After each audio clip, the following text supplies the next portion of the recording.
Hi, a very warm good morning to all of you. Here I am Danish Iqbal.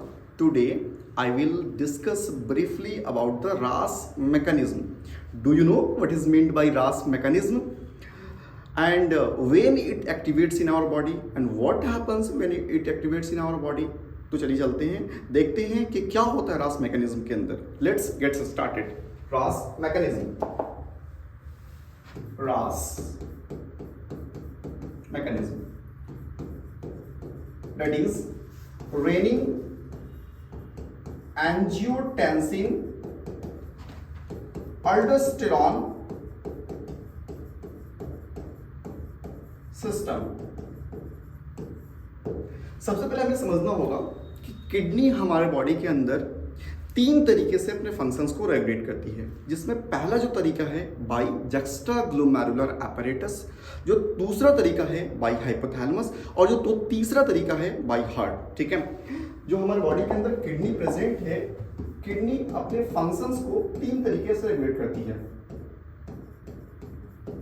जिसमें पहला जो तरीका है वो है बाई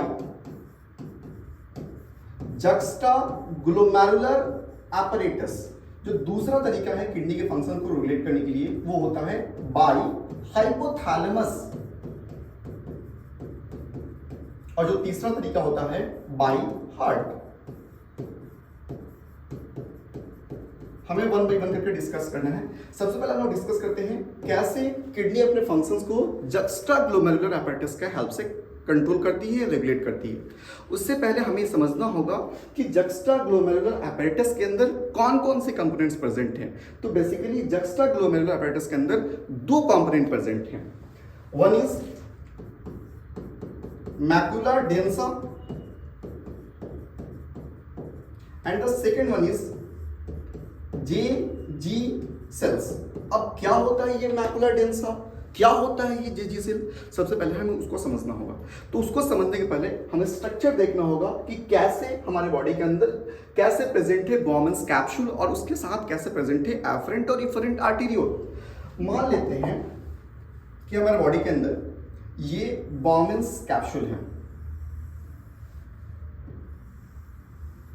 ठीक है, और यहां पे प्रेजेंट है एफरेंट आर्टेरियोल. तुम्हें पता होगा, आपको पता होगा कि एफरेंट आर्टेरियोल का जो डायमीटर होता है वो ज्यादा होता है as compare to efferent arteriole. ये ऐसे प्रेजेंट है, और यहीं पे प्रेजेंट होता है डीसीटी. ये भी क्या प्रेजेंट है? डीसीटी प्रेजेंट है.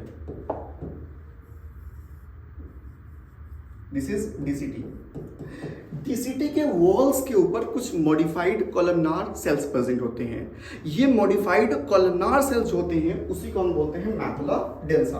तो यहां पे जो प्रेजेंट है modified columnar cell, this is called as macula densa. कहां प्रेजेंट है macula densa? Macula densa is present on the walls of DCT, on walls of DCT. अब ये मैकुला डेंसा क्या करता है में प्रेजेंट होकर के? मैकुला डेंसा एक्चुअल में कोई भी चेंज जीएफआर में अगर होता है उस चीज को सेंस करता है. तो हम लोग बोल सकते हैं this is the sensor cell. ठीक है, ये सेंस करता है चेंज इन जीएफआर, या कभी कभी हम लोग बोलते हैं कि ये कीमो रिसेप्टर की तरह वर्क कर रहा होता है. हमारे बॉडी के अंदर अगर सोडियम कम है या ज्यादा है उसको सेंस करने में हेल्प कर रहा होता है. कौन? Macula densa. तो हम लोग इसको कीमो रिसेप्टर भी बोलते हैं. ये जैसे ही सेंस करेगा, मान लेते हैं हमारे बॉडी के अंदर जीएफआर कम चल रहा है, हमारे बॉडी के अंदर बीपी कम है, तुरंत उसको सेंस करेगा कौन? Macula densa, which is present on the walls of DCT. और ये सेंस करने के बाद से सीधे सिग्नल को भेजेगा एफरेंट आर्टेरियोल के पास. एफरेंट आर्टेरियोल के वॉल्स के अंदर कुछ सेल्स प्रेजेंट होते हैं, कुछ मॉडिफाइड स्मूथ मसल प्रेजेंट होते हैं. This modified smooth muscle is called as JG cells. कहां प्रेजेंट होते हैं ये प्रेजेंट होते हैं एफरेंट आर्टेरियोल के ऊपर. एफरेंट आर्टेरियोल के ऊपर प्रेजेंट होते हैं. कौन? जेजी सेल्स. एफरेंट आर्टेरियोल के ऊपर प्रेजेंट है. अब बात आती है कैसे फंक्शन कर रहे होते हैं हमारे बॉडी के अंदर. ठीक है, तो जैसे ही हमारे बॉडी के अंदर जीएफआर चेंज हो रहा होता है, जैसे हमारे बॉडी के अंदर जीएफआर स्लो डाउन हो गया, कम हो गया, उस चीज को तुरंत सेंस करेगा हमारा मैकुलर डेंसा, और मैकुलर डेंसा सेंस करने के बाद से ये जेजी सेल को सीधे इंफॉर्मेशन को पास कर देगा। ये इंफॉर्मेशन को सीधे कहां पास कर देगा? जेजी सेल के ऊपर इंफॉर्मेशन को पास कर देगा। सीधे जैसे इंफॉर्मेशन जेजी सेल के पास पहुंचता है, ये इंफॉर्मेशन जेजी सेल के पास जाने के बाद से ये जेजी सेल एक नॉर्मल एंडोक्राइन ग्लैंड की तरह वर्क करती है हमारे किडनी के अंदर, और ये एक हार्मोन रिलीज करती है जिस हार्मोन का नाम है renin with single N, RENIN with single N. ये इसने क्या किया? एक हार्मोन को रिलीज किया, उसका क्या नाम है? उसका नाम है रेनिन। जैसे रेनिन रिलीज होगा, रेनिन के रिलीज होते ही हमारे बॉडी के अंदर एक सिस्टम चलता है, उस सिस्टम का नाम है रेनिन एंजियोटेंसिन अल्डोस्टेरॉन सिस्टम। अब क्वेश्चन उठता है कि एंजियोटेंसिन अल्डोस्टेरॉन सिस्टम हमारे बॉडी के अंदर कब एक्टिवेट होता है? ठीक है, इसके कंडीशन है हमारे बॉडी के अंदर कब एक्टिवेट होगा। ये हमारे बॉडी के अंदर तब एक्टिवेट होगा जब हमारे बॉडी के अंदर बीपी कम चल रहा है, GFR ग्लोमेरुलर फिल्ट्रेशन रेट कम चल रहा है, हमारी बॉडी के अंदर जो ब्लड सोडियम या ब्लड क्लोराइड है वो कम प्रेजेंट है, हमारे ब्लड का जो वॉल्यूम है वो कम हो चुका है, हमारे ब्लड का जो वाटर है वो कम हो चुका है, तब जाकर के ये सिस्टम एक्टिवेट होता है। और जैसे ये सिस्टम एक्टिवेट होता है, इस सिस्टम के एक्टिवेट होते ही हमारे जेजी सेल ने एक हार्मोन रिलीज किया था विथ सिंगल एन। अब ये हार्मोन जो होता है वो क्या कर रहा होता है उसको देखते हैं हम लोग।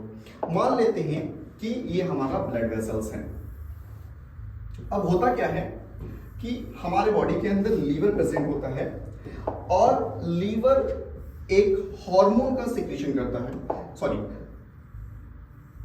लीवर एक प्लाज्मा प्रोटीन का सिक्रीशन करता है, उस प्लाज्मा प्रोटीन का नाम है एंजियोटेंसिनोजेन। इस लीवर ने एक प्लाज्मा प्रोटीन का सिक्रीशन किया था, उस प्लाज्मा प्रोटीन का नाम है एंजियोटेंसिनोजेन।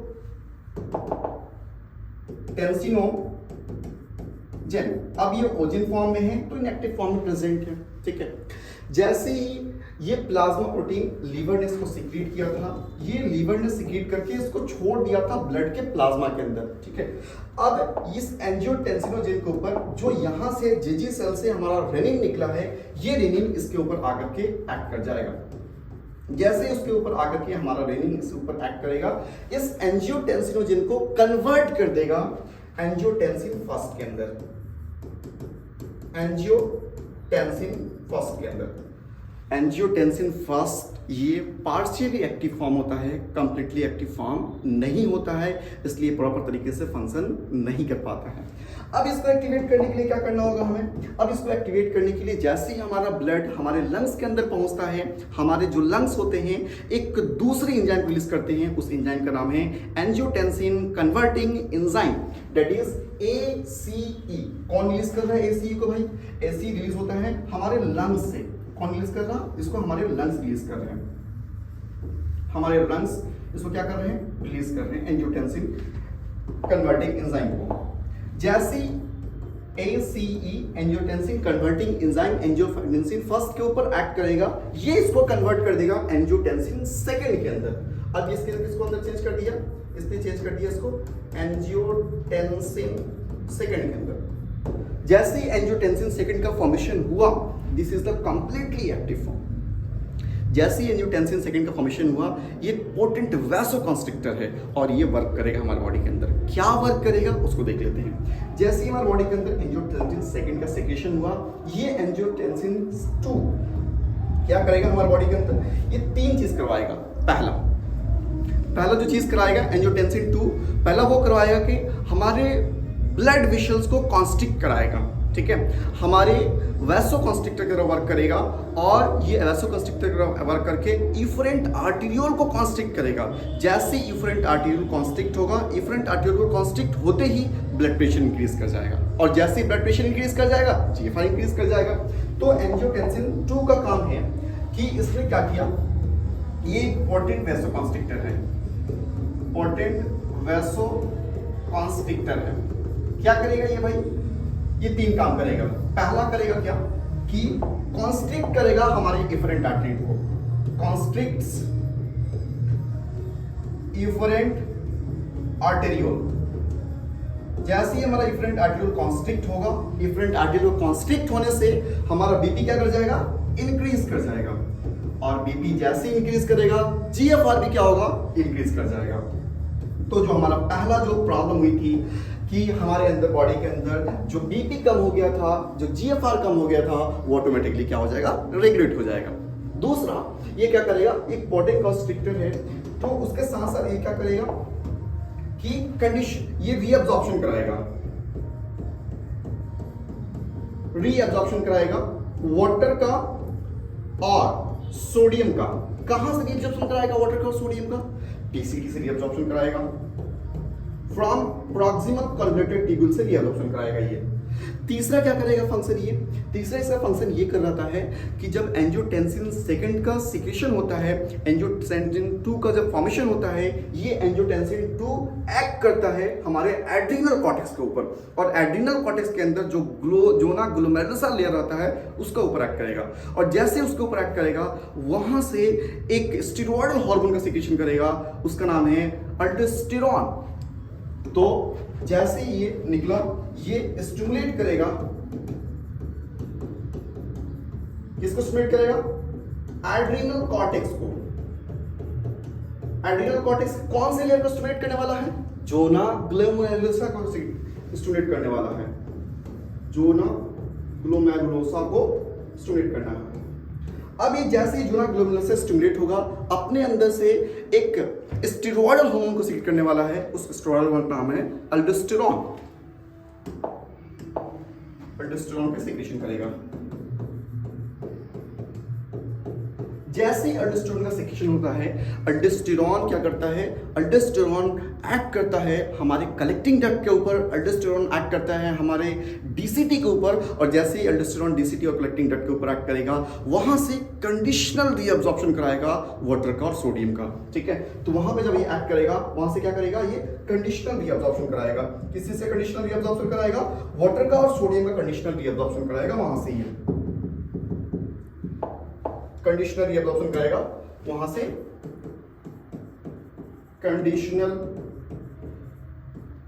रीअब्जॉर्प्शन होगा। किस चीज का, वाटर का भी और सोडियम का। कहां से, from DCT and collecting duct, क्योंकि अल्डोस्टेरॉन के जो रिसेप्टर प्रेजेंट होते हैं वो DCT के ऊपर प्रेजेंट होते हैं और वो कलेक्टिंग डक्ट के ऊपर ही प्रेजेंट होते हैं, इसलिए वहां से वो कंडीशनल रीअब्जॉर्प्शन कराएगा। तो हमें देखने के ये मिल रहा है कि जैसे एंजियोटेंसिन 2 सीक्रेट हुआ था, एंजियोटेंसिन 2 सीक्रेट होकर के बीपी को भी इंक्रीज कर दिया, जीएफआर को भी इंक्रीज कर दिया बाय कॉन्स्ट्रिक्टिंग इफरेंट आर्टेरियोल। जैसे ही रीअब्जॉर्प्शन कराया, कहां से रीअब्जॉर्प्शन कराया, पीसीटी से रीअब्जॉर्प्शन कराया। ये दोनों जगह से रीअब्जॉर्प्शन करा रहा, पीसीटी से भी रीअब्जॉर्प्शन कर रहा है, दैट इज प्रॉक्सिमल ट्यूब्यूल से भी रीअब्जॉर्प्शन करा रहा है, और डिस्टल ट्यूब्यूल से भी रीअब्जॉर्प्शन करा रहा। लेकिन प्रॉक्सिमल ट्यूब्यूल से जो रीअब्जॉर्प्शन है किसके रिस्पांस में हो रहा, एंजियोटेंसिन 2 के रिस्पांस में हो रहा है, और डीसीटी और कलेक्टिंग डक्ट से किससे रिस्पांस में रीअब्जॉर्प्शन हो रहा है, वो अल्डोस्टेरॉन के रिस्पांस में हो रहा। तो आपको ध्यान देना होगा कि रीअब्जॉर्प्शन तो दोनों जगह से हो रहा है, पीसीटी से भी हो रहा है और डीसीटी और कलेक्टिंग डक्ट से भी हो रहा है, पर पीसीटी से एंजियोटेंसिन 2 के रिस्पांस में हो रहा है और डीसीटी और कलेक्टिंग डक्ट से किसके रिस्पांस में हो रहा है, अल्डोस्टेरॉन के रिस्पांस में हो रहा है। ठीक है, और जैसे ही ये कंडीशनल रीअब्जॉर्प्शन हुआ, इस रीअब्जॉर्प्शन होने के बाद से होता क्या है कि हमारे बॉडी के अंदर जितना भी चीज ये कम पड़ा हुआ था, हमारे बॉडी के अंदर बीपी कम हो गया था, हमारे बॉडी के अंदर जीएफआर कम हो गया था, हमारे बॉडी के अंदर ब्लड सोडियम कम हो गया था, क्लोराइड कम हो गया था, हमारे बॉडी के अंदर ब्लड वॉल्यूम कम हो गया था, हमारे बॉडी के अंदर ब्लड वाटर कम हो गया था, सारी चीज को मेंटेन कर लिया जाता है। किसने मेंटेन कर लिया, रास मैकेनिज्म ने मेंटेन कर लिया, that is rennin angiotensin aldosterone system ने मेंटेन कर लिया, इसलिए इसका नाम रखा गया रास, क्योंकि इसके नेम में सारी चीज का नाम आ गया। पहला रेनिन यहां पे रिलीज हुआ, किसने रिलीज किया, एफरेंट आर्टेरियल जेजी सेल ने रिलीज किया। दूसरा, इसके नेमिंग में अल्डोस्टेरॉन आया, एंजियोटेंसिन आया, एंजियोटेंसिन को किसने रिलीज किया, एंजियोटेंसिन को कहां से बना, एंजियोटेंसिन फर्स्ट से बना, एंजियोटेंसिन फर्स्ट के बाद से एंजियोटेंसिन 2 बना, एंजियोटेंसिन 2 ने किसको स्टिमुलेट किया, अल्डोस्टेरॉन को स्टिमुलेट किया। इसके अंदर सारा कुछ आ गया, इसके लिए इसका नाम पड़ा renin angiotensin aldosterone system. This is the RAS system. Thank you, very nice.